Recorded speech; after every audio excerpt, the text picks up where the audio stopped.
Have you ever really stopped to think about where everything around you comes from? I mean, your phone, the coffee in your mug, the gas in your car. Our whole modern world is basically one giant, non-stop delivery system. But it has this terrifyingly fragile secret. It all hangs by a thread, depending on just a handful of tiny passages on the map, what you could call the kill switches of our entire global economy. Here's a number that'll probably make you pause. A staggering 90% of everything you'll use today was once on a ship. Seriously. This isn't some abstract economic theory. It's the physical reality of our lives, all floating on the ocean. And that reality has some very, very specific weak points. In the world of geopolitics, these weaknesses have a name: chokepoints. Just think of them as the main arteries of our global civilization. But here's the scary part. Every single one of these arteries has a kill switch.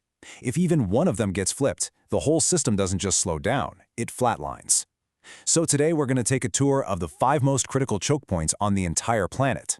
All right, our tour kicks off at what is, without a doubt, the most dangerous strip of water on Earth, the Strait of Hormuz.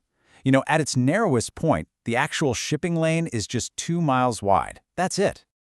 And that 30% you see there, that is not just some number on a chart. We're talking about nearly a third of the world's entire oil supply, not to mention a massive amount of natural gas, all getting squeezed through that tiny little gap. This is, for all intents and purposes, the valve for the world's energy supply. So, because it's so important, Hormuz is in a constant state of tension. It's this high-stakes strategic tug-of-war. On one side, you have Iran, which doesn't need a huge navy.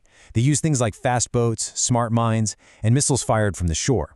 And in response, the US and its allies keep a constant naval presence there, all to enforce one simple but crucial idea: freedom of navigation. And the stakes here, well, they couldn't be any higher. We're not talking about your gas prices jumping a little bit. A closure here would send a catastrophic shockwave through the global system. I mean, it could potentially plunge the entire world into a massive economic crisis practically overnight.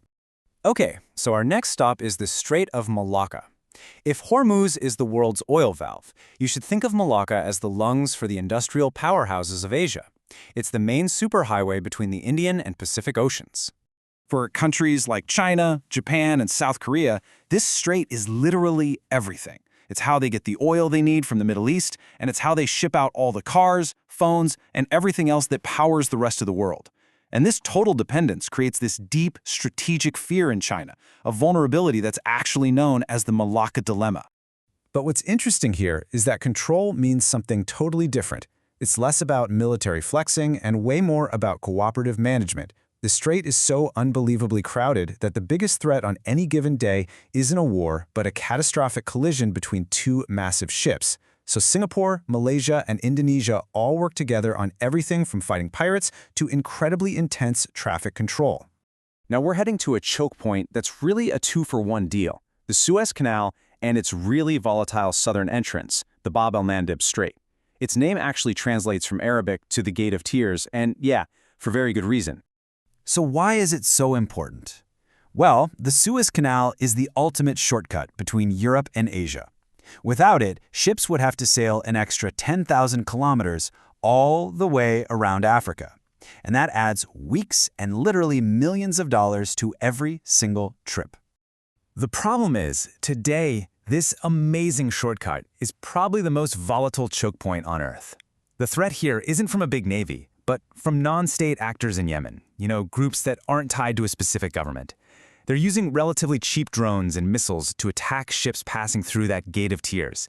And that is why you see countries like the US, China, and France, all with military bases in the tiny nearby country of Djibouti. It's all about trying to keep this gate open. All right, for our last stop, we're shifting gears and heading to the Americas, because the threat here is completely different. Unlike the others, the Panama Canal isn't a natural strait. It's this stunning feat of human engineering. And for decades, controlling it was all about politics, but not anymore. The new controller of the Panama Canal isn't a government. It's not an army. It's the environment. You see, the canal's lock system needs enormous amounts of fresh water from rain to lift ships up and down. And that rain, well, it's just not as reliable as it used to be. And the result of that, it's pretty stark. Recent severe droughts have forced the Canal Authority to slash the number of ships they allow through each day. This is the very first major choke point where climate change itself is the thing in control, and it's directly hitting the price of stuff you buy on the US East Coast. So, this brings us to the big question, right? After seeing all these different threats, military tension, piracy, even the weather, how do the world's powers actually try to maintain control over these incredibly vital passages? Well, it pretty much breaks down into a three-layer playbook. It's this combination of law, brute force, and technology that really defines the silent war being fought for control over these waterways.